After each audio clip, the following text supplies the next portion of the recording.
జై కాంగ్రెస్ మా సభాధ్యక్షులు మన ఎమ్మెల్యే నాయన్ రాజేందర్ రెడ్డి గారికి ఎంత నమ్మకం అంటే ఎక్కడ పోయినా నన్ను ఎంపీ గారు అనే సంబోధిస్తున్నారు.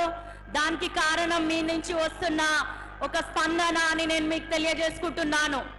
10 ఏళ్ళు చీకట్లలో ఉన్న తెలంగాణకి మండే సూర్యుడిలాగా వచ్చాడు మన రేవంత్ అన్న.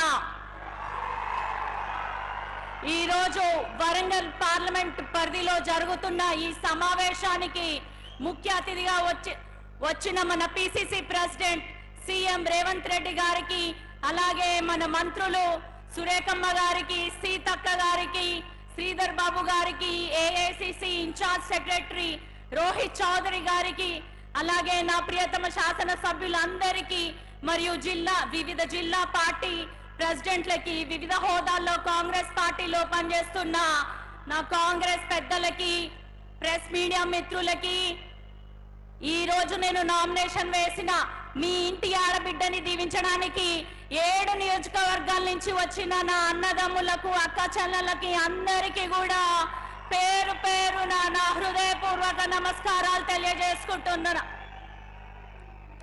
జై కాంగ్రెస్. మొన్నటి కాంగ్రెస్ గాలికి బీఆర్ఎస్ కొట్టుకుపోయింది. రానున్న జాతీయ లోక్సభ ఎలక్షన్స్ లో కాంగ్రెస్ సునామీకి బీజేపీ పాతాళంలోకి పడిపోతుంది.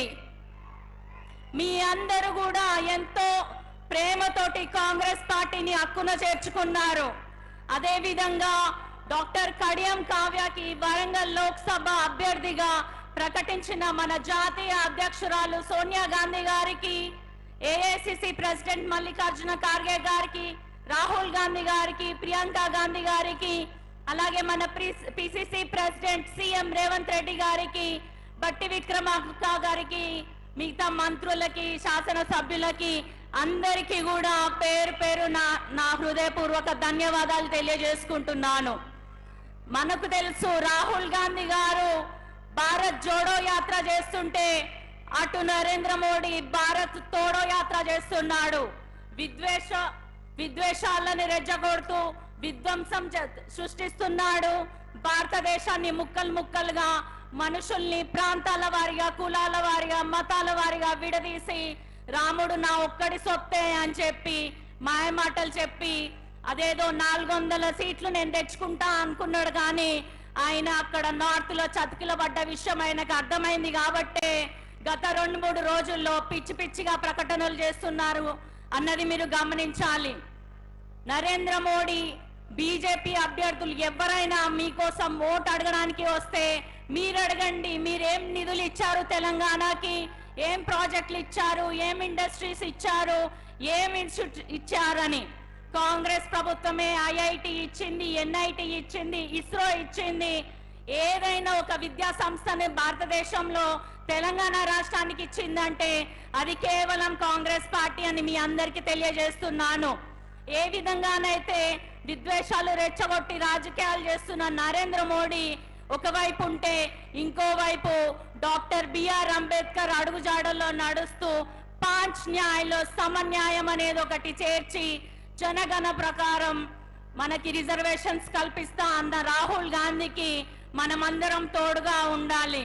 ఇంకొక విషయం ఏంటంటే, ఒక దళిత మహిళగా నేను మీ అందరి ముందు ఒక లోక్సభ అభ్యర్థిగా నిల్చున్నానంటే దానికి కారణం డాక్టర్ బిఆర్ అంబేద్కర్ గారి రాజ్యాంగం మరియు సోనియా గాంధీ, రాహుల్ గాంధీ, రేవంత్ అన్న గారి ఆశీర్వాదం అని మీ అందరికీ తెలియజేసుకుంటున్నాను.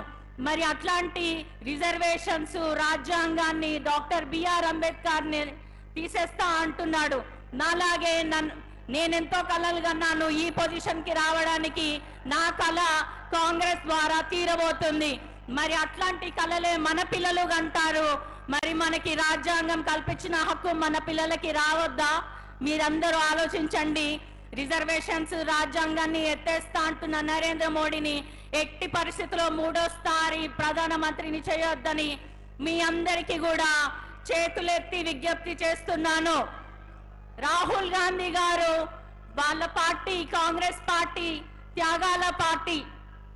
తండ్రి గారు చనిపోయినా కూడా వారికి అవకాశం వచ్చినా కూడా ప్రధానమంత్రిగా చేయలేదు. కానీ ఇప్పుడు టైం ఆసన్నమైంది. రాహుల్ గాంధీ గారిని ప్రధానమంత్రిని చేసుకునే అవసరం మన భావితరాలకి, మన భారత్ బంగారమయం అవ్వాలంటే రాహుల్ గాంధీ గారిని ప్రధానమంత్రిని చేసుకోవాల్సిన అవసరం ఎంతైనా ఉంది. అటు చూస్తే నరేంద్ర మోడీ చర్చిల పైన, మసీదుల పైన బుల్డోజర్లు ఎక్కిస్తున్నాడు. స్త్రీలను వివస్త్రణ చేసి మణిపూర్లో తిప్పుతున్నా కూడా బయటికి రావట్లేదు అంటే అంతటి రాక్షస పాలన నరేంద్ర మోడీ అందిస్తున్నాడు. మహిళలు, ఎస్సీలు, ఎస్టీలు, మైనారిటీ, క్రిస్టియన్స్, ముస్లిమ్స్ వీరెవ్వరు కూడా నరేంద్ర మోడీకి నచ్చరు. కేవలం అంబానీ, అదానీలే ఆయనకి ఇష్టం. వాళ్ళ కోసమే ఆయన ప్రభుత్వంలో ఉన్నాడు. మరోసారి గద్దెనెక్కాలని చూస్తున్నాడు. కాబట్టి ఇక్కడున్న బీజేపీ అభ్యర్థిని కూడా చూసుకుంటే ఇక్కడి నుంచి అక్కడి వరకు లెక్క పెట్టుకుంటే మడికొండలో ఎక్కడో చోట కబ్జా చేసే ఉంటాడు. ఆ కబ్జా లెక్కలేనన్ని ఉన్నాయి. కాబట్టి ఆయన ఒక భూబకాసురుడు. ఆయన్ని అధికారంలోకి ఎట్టి పరిస్థితిలో తీసుకురావద్దు. వర్ధనపేట మింగడం అయ్యింది. ఇప్పుడు మిగిలిన 6 నియోజకవర్గాల మీద ఆయన కన్నుబడింది. కాబట్టి మిత్రులారా, మీరెవ్వరు కూడా బీజేపీకి ఓటు వేయొద్దు. తప్పకుండా మన కాంగ్రెస్ వెన్నంటూ ఉండాలి మీరు.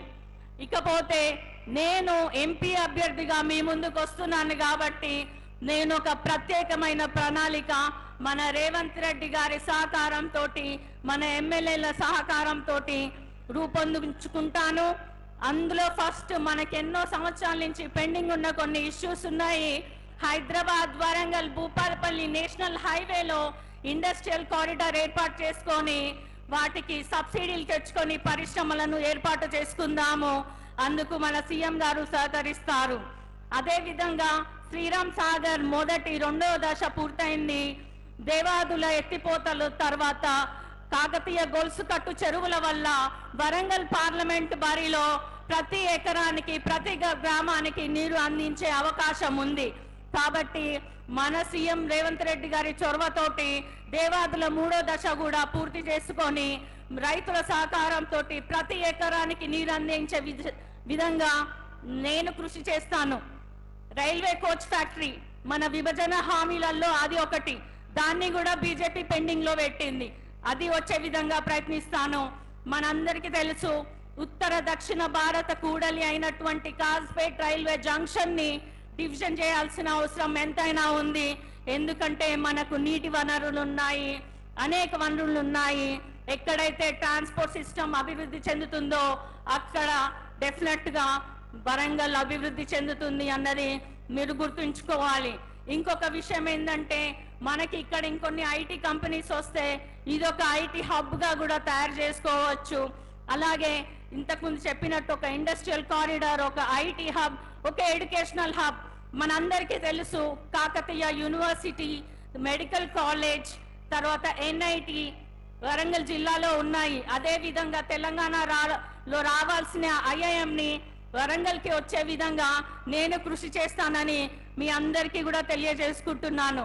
అదే విధంగా నేను ఒక మహిళా డాక్టర్ అయి ఉండి గత 8 ఏళ్లుగా మహిళలు, బాలబాలికల ఆరోగ్యం, విద్య, వైద్యం, సంక్షేమం మీద అనేక కార్యక్రమాలు చేపట్టడం జరిగింది.